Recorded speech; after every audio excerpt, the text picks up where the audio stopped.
I know the Leafs are losing this one, but I just feel like they've had bad puck luck. Yeah, they've looked much better recently, and they're about to get healthy. Leaf fans, don't look now, but Mitch Marner is down on the ice and in some discomfort. Not sure what the injury is here. Why? Hi, kids! Victorious puppies! This team is ruining my life! Why do I watch hockey? Stress relief! We can, and we will. Leafs tie. That's how the hockey game went, and then the shootout happened and the Leafs lost. But they tied the hockey game at least. You weren't saying that last week? Yes, I was! I've been saying for years the shootout sucks, it's bad.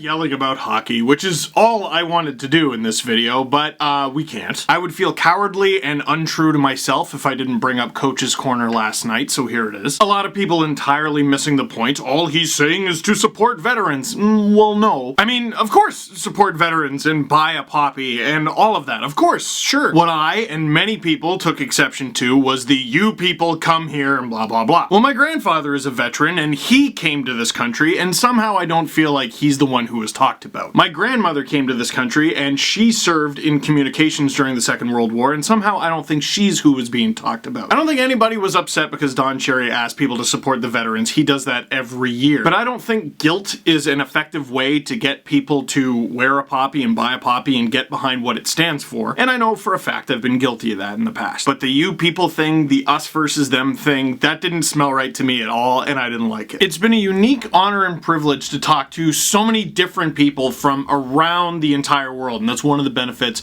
of getting to blab on the internet. And I'm always amazed when I hear from people who have to get up at like 3, 4, 5 in the morning or something like that to watch hockey, but also from new Canadians who give this sport a chance, even when it doesn't deserve it. So thank you for giving hockey a chance, and thank you for giving Canada a chance. I hope you enjoy your stay as much as my family has. And now, Mrs. Dangle insists that even though they lost, it was only in the shootout, so the dogs still deserve treats. Vic, loser doodles? Just take a treat. Just take it and go. High five for continuous 3-on-3 overtime. Iggy's on board. Oh, you're old school, huh? Progress is coming whether you like it or not, Charlie. Come on, who doesn't want that? The correct answer is people who are wrong. And for Leaf fans who are a little on the fence about it, the shots were 8-1 for the Leafs in overtime. That was 5 minutes. Considering the only penalty that the Flyers took was with less than 8 seconds left, that's quite the feat. Now, obviously, the Leafs won 3 straight heading into this game. The Leafs lose in the shootout, but they still pick up a point, so that's good. To me, this game was nothing to panic about. But it was the Leafs making their own luck a little bit. About 8 minutes in, here's the first goal. It's a partial 3-on-2 for the Flyers. Matthews is coming back, but Barry, I guess, is not quite comfortable enough with how close Matthews is to the attack. As soon as the Flyers see Barry's commitment, they make the move. That pass is intercepted by Jake Muzzin, and he accidentally swats it right to another Flyers attacker. That attacker was Philippe Myers, who put the puck so perfectly in the top corner that we didn't even realize it went in. 1-0. So that was a big old combination of things. The Flyers caught the Leafs. The Flyers took advantage of a decision from Tyson Barrie that I can't even really blame. A fluky, how did that even end up on your stick, slap pass to the Flyers, and a perfect shot. See what I mean by like making your own luck sort of thing? And a few people were getting on me last night because I was talking about like different pairings and what I would try, especially to get Tyson Barrie going. But a lot of people were rightly pointing out that the Leafs don't have this like team defense thing down. This play, while unlucky, was probably a good example of that. And I'm not going to freak out too much because the Leafs have been improving on that front in my eye, or at very least, Freddie's been improving, but that shot just, mwah, beautiful.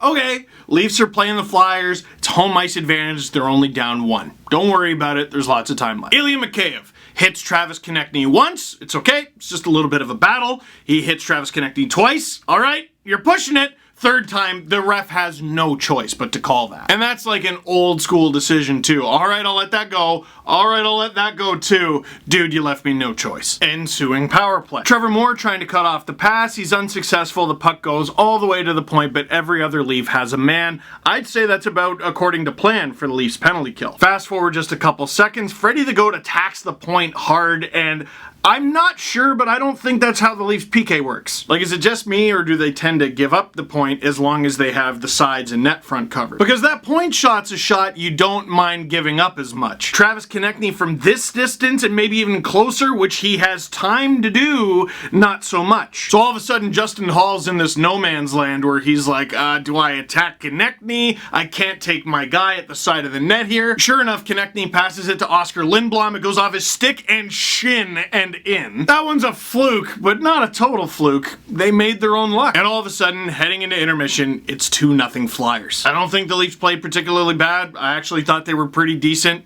They come out down 2-0. It'd be like that sometimes. Which brings us to the Marner injury. Now, please don't be long-term for a wide variety of reasons, but one of them being the penalty kill in particular, because I don't think Freddie the Goat looks comfortable out there at all. And a lot of people I've seen were like, hey, Jason Spezza can stay for a little longer. They can see what they have in him. I don't think they're going to take Freddie the Goat or Nick Shore out of the lineup with Marner gone. But they really need those creative playmaking hands on the power play, and all of a sudden you're seeing how difficult this is. I don't need to post a screenshot of it. You saw it. Mitch Marner stepped on a stick, fell backwards, and his knee bent in a way. We're obviously waiting on word for the injury, what's going to happen there. I am optimistic for how this is going to go. A lot of people are comparing this to Mikko Rantanen.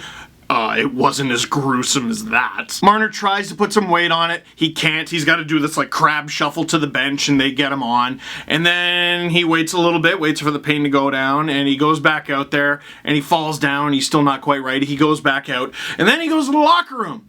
And he tries to come back in the game, and it looked like the Leafs had to pull him out of the game. I don't think that was this hockey player, heart of a lion thing. Like, I genuinely think he was going to play because his ankle was acceptable. And obviously I'm not a doctor, but I think if you've completely snapped something or broken something, that would be impossible to do. Maybe a strain, a sprain, a tear. Those things are all possible for sure. He's obviously going to miss some games. He's going to miss Chicago. We know that much.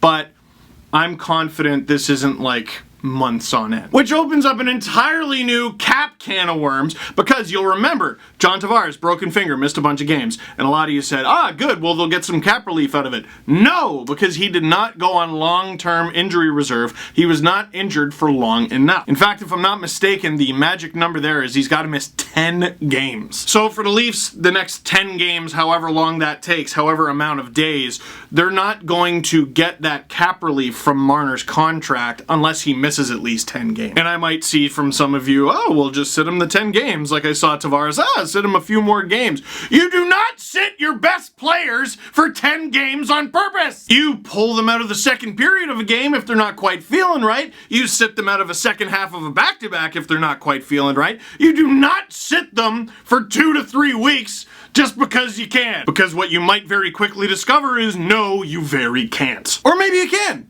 Maybe you can. The Leafs have some other good players. And this was my first thought. Okay, Mitch is out. That's terrible. We'll let the doctors decide what to do there because I have no idea. All I know is that this hockey game is still going on and we need a massive performance out of Austin Matthews and William Nylander. There's still the line of Trevor Moore, John Tavares, and now Kasperi Kapanen slotting into Mitch Marner's slot. I can forgive them for being a little shaky. Still want them to be good, but if they're not as crisp, I get it. But Andreas Johnsson, who has been skating so well this season, Austin Matthews, who has been shooting the lights out, and we've already seen what his beast mode is capable of, and William Nylander, this is a hell of an opportunity for William Nylander to step up, because even though Austin Matthews is your highest paid player, your top right winger is out. You're now the top right winger. Sure enough, Andreas Johnsson does a good job of stuffing the puck at the Leafs bench. Austin Matthews takes it and hands it off to William Nylander. Two guys converge on Austin Matthews, as they should. Andreas Johnsson charges to the net, as he should. Do I take a sort of screenshot that's not going to have a great chance of going in? Do I hope that Andreas Johnsson wins that race to the net, and do I somehow get a pass through to him? Or do I look up and smell the roses and see what's going on? He did exactly that. Travis Dermott calling for the pass, flying to the net. You knew he was going to bury. Travis Dermott with his first of the season! Who is not completely jacked every time Travis Dermott does something? Just Red Bull for blood. Man, he loves to score goals, and I hope he scores more of them. I hope he jumps up in the rush more, because that is clearly his strength. And I will say that the Leafs have had a better record of late. Freddie Anderson has been stopping more pucks of late. I wonder if Dermott has anything to do with that. A lot of people were mad. He played under 9 minutes the other night. He still played under 14 in this one. I think second half of a back-to-back against the Chicago Blackhawks, I'd like to see that number go up. Kelly Rudy at intermission rightfully pointing out that Dermott, a bit of a shaky start to the game, but then he's getting involved. He's being a jerk in front of the net. I can't see Mike Babcock putting Dermott on the right anytime soon, but when he does, oh, please call up Rasmus Sandin, because all of a sudden, this Leafs D-core is so very unpleasant to deal with. I know with Rasmus Sandin, we saw him get bodied a couple times, but he's young. I think that's going to happen. As he gets older and smarter, that's going to come out of his game, but the pestilence stays in it. He knows how to rock guys too. Dermott's a jerk. Riley is an undercover Gronk. Jake Muzzin has the beard of a Greek statue. I don't know if you've been seeing that meme going around. If you think a little bit too much about it, a lot of the Leafs' success rides on Travis Dermott's emergence as a true star in this league, and I don't like to think about it. It makes me nervous. But as I said, the Leafs needed a big performance from Austin Matthews and William Nylander in the absence of Mitch Marner, and they were instrumental in setting up this play. Big goal for the line. Good for them. And then we head into the third period. Early in the third, Justin Hall, again, active D. He's down in the corner. What the hell's he doing there? He's Justin Hall. Watch the Marlies. His hustle allows Austin Matthews to come up with the puck, and he's standing behind the net all alone, which teams really ought to stop letting him do. Now, after the game, he says that he just messed up the attempt. I don't believe you for a second, Austin. He goes to scoop the puck up for the Michigan goal, and the Flyers and Brian Elliott, and they panic because they know what's going on. Or at least they think they do, because they completely ignore William Nylander. Matthews with the pass, and Willie with the easiest goal of his life, his 5th of the season, just taps it in. Leafs tie the game up at 2s. Now they were smiling and smirking and joking around heading to the bench. I can't help but feel like they did that on purpose. That struck me as a set play. They meant to do that. I'm going to fake the Michigan goal and I'm going to pass it in front. Now let's say it was not planned and Matthews, mid-attempt, botched it and then was like, I guess I'll just do a perfect tape-to-tape pass through the crease then. That's almost more impressive, isn't it? And I still saw a bunch of people complaining about, oh, he's flashy and what if that failed? It didn't! And again, Austin and Willie, two guys who had to have big games in this one, not just because they're handsomely compensated, but because Mitch Marner went down, and they did. One last thing that I just noticed there, Justin Hall with his 5th assist of the season in 16 games, that's obviously a career high on account of they haven't let him play hockey. Now, plus minus is a ridiculous stat that we've sort of just brushed aside in recent years, but there are 4 Leafs tied for the team lead at +7. They are Austin Matthews, of course, Ilya Mikheyev, kind of course, Justin Hall, and Travis Dermott. Yes, he is a +7 in 5 games. After taking like half a year to recover from a shoulder injury. The kid plays hockey, and he does it well. Then all it took after that was miraculous goaltending from Freddie. First stop, whoa, you almost soiled yourself, but it's okay. The second save with the toe, it's okay. It's Saturday night, you came prepared and wore a diaper. You knew this was gonna happen, but wow! Freddie just full-on Homer Simpson as a security guard diving to block a bullet on the third one. Now you're just full to the brim. Somehow he keeps the puck out, and it wasn't the greatest end of the third period for the Leafs, not the greatest end of regulation, but he steals a point for this team. Can they get a goal in overtime? No. So we head to the shootout. Except, can we say, again, the Flyers taking a penalty in the final 10 seconds of overtime. Now, last weekend it was less relevant because the Leafs took an offsetting too many men on the ice minor, but there is very little incentive to not commit an infraction in the final 10 seconds when it looks like you're screwed. Now, with barely over 7 seconds to play, William Nylander did almost score for the Leafs. The Leafs had a couple cracks at it, so it wasn't totally foolproof strategy by the Flyers. And it's not just the Flyers, but there should be some sort of penalty for taking a penalty in the final, I don't know, 10 seconds of overtime sounds pretty reasonable. Because, like, let's say the clock is ticking down, 12, 11, 10, and all of a sudden an attacker gets the puck and he takes off on a breakaway and the defender is just able to catch up with them and stay level with them. Why shouldn't that defender hack him in the hands and take the puck away? In that situation, as long as you know you're not giving up the penalty shot, take the penalty. You're really just making choices. Do you want the guy guy flying at your goalie, or do you want there to be a face-off, granted in your zone, but you just might win the thing and clear? Here's one. If you take a penalty in the final 10 seconds of overtime, that overtime continues. You give the team that had an infraction go against them an opportunity to have a full power play, and once that power play is over, let's say they don't score, the play just continues until there's a whistle. So once again, my suggestion, if there's a penalty in the final 10 seconds of overtime, overtime continues. What do you think of that plan? Leave a comment down below. Shootout happens, Claude Giroux scores on the slap shot. It's funny. Gotta give Giroux credit because I would never assume Claude Giroux would do that. Although I wonder if it adds to the intrigue of the Leafs and Flyers going forward because Freddie Anderson did not seem happy about it. It's like this thing that you're just not supposed to do. It's a little bit like bunting in certain situations in baseball. It's like, dude, what are you doing? Except you're not totally worried about getting crushed in the neck by a really hard bunt. Frankly, I'm surprised more players don't just blast slap shots in the shootout. I wonder if it becomes more of a thing because it's got to be a code thing, right? Okay, we need a big performance from William Nylander. You got to keep the shootout alive. He does! And Sean Couturier, who is a very good hockey player and consistently one of the most underrated in the league, puts on a really good move on Frederik Andersen, and Couturier is supposedly injured too. Flyers take it. It's the shootout. Overall, a good game with some unlucky bounces that the Leafs helped create, but they were unlucky nonetheless. Big performances from guys like Austin Matthews and William Nylander exactly when the team needed it with Mitch Marner out of the lineup, and Freddie still looks spectacular. Fred Vember is going just according to plan. Now, second half of a back-to-back coming up against Chicago. Now would be a great time for Michael Hutchinson to overcome the odds. You know, it sucks that you got to play the second half of back-to-backs. You got a tired team, and now they don't even have Mitch Marner. Have fun with that. Pull a rabbit out of the hat. I know it's unreasonable to say. Chicago's like 25th in the entire league right now. If there was ever a time to, man, at least get a point out of this game, it'd be now. Questions. Eggnog or cider? What? Are we already there?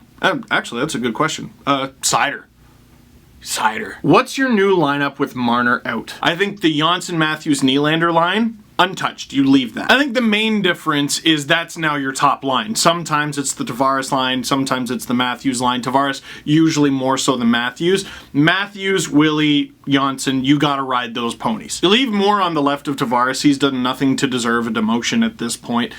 Kasperi Kapanen on the right of that line completely changes it, but maybe that's just your reality with Mitch Marner out of the lineup. We've already seen Kapanen and Tavares not work before, but I think it's different later in the season, and with Kapanen on the right. I didn't like him on the left at all. I liked that they tried it. It didn't work. Him on the right could be different. Then you're looking at Mikheyev, Kerfoot, and then like Goat, which I don't think is the greatest idea. So maybe you throw Spezza on the wing there, and then your fourth line is Timashov, Shore, and Goat. Here's what I'll suggest. So you do it situationally. I think Spezza on Tavares and Moore's wing. He has the playmaking ability, although he's not the most fleet of foot. But you try it in certain situations. Maybe you try it in the offensive zone, and then all of a sudden you got two really competent face-off guys in Tavares on the left and Spezza on the right. Defensive zone, you make that Kapanen, and it affects the third line accordingly. That's what I would at least try for a couple games to see if it works.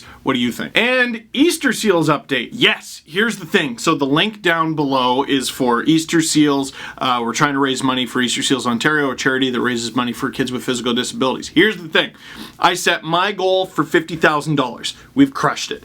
The team as a whole, I set the goal for $50,000 and then $60,000 and then $65,000. I could change it to $69,000, but I think we're gonna crush that as well. Here's the thing. All the money from the event last weekend, that hasn't gone in the pool yet, and it's going to. We just obviously need to receive the funds. But once it's all said and done, once that money's in, and if you keep donating, guys, there is a chance that Rachel's Raiders could hit 100,000. I'm crazy enough to believe that we can actually pull this off. At very least, I think we can pull off 80. So link down below, Easter Seals Ontario. There it is. That is it for this one. Thank you very much for watching. Click like if you liked this video. Click subscribe if you really liked it. Tell all your friends to watch hockey with you, because it's fun watching hockey with friends. Allow me to use this segment to remind you that there is going to be a brand new Panago Pizza Steve Dangle podcast later today. Why not give it a listen?